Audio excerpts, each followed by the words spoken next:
This is a message to the people of Lebanon. Do you remember when your country was called the Pearl of the Middle East? आज से लगभग एक साल पहले 7 अक्टूबर 2023 को Hamas ने इजराइल पर भीषण हमला बोला था। इस हमले में इजराइल में लगभग 1200 लोग मारे गए थे और 5,500 लोग घायल हुए थे। जवाब में इजराइल ने हमास को खत्म करने की कसम खाई थी और तब से ही इजराइल और हमास का युद्ध जारी है। उसी दरमियान जब युद्ध शुरू हुआ था तब लेबनान के हिजबुल्लाह ग्रुप ने भी हमास का साथ देते हुए इजराइल के खिलाफ युद्ध का ऐलान किया था और तब से ही लगातार इजराइल पर हमला कर रहा था। लेकिन अब इजराइल ने लगभग 1 महीने की सीधी लड़ाई में हिजबुल्लाह ग्रुप को लगभग पूरी तरह से तहस नहस कर दिया है। हिजबुल्लाह की लगभग पूरी लीडरशिप को इजराइल ने मौत के घाट उतार दिया है।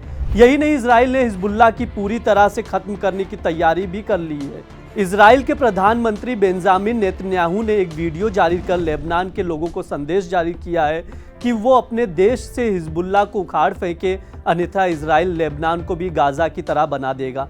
बेंजामिन ने यह भी कहा है कि एक समय पर लेबनान को मिडल ईस्ट का मोती कहा जाता था, लेकिन उसके बाद ईरान ने हिजबुल्लाह के जरिए लेबनान को अपने कंट्रोल में ले लिया।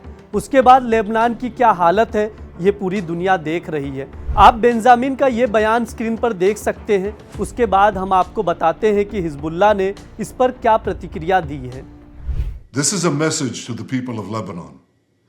Do you remember when your country was called the Pearl of the Middle East? I do.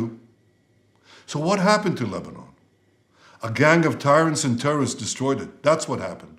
Israel के प्रधानमंत्री बेंजामिन नेतन्याहू के इस बयान के कुछ घंटे बाद ही हिजबुल्लाह की तरफ से बड़ी प्रतिक्रिया आई है। हिजबुल्लाह के डिप्टी चीफ नईम कासिम ने कहा कि हम युद्ध विराम के लिए किए जा रहे राजनीतिक प्रयासों का समर्थन करते हैं।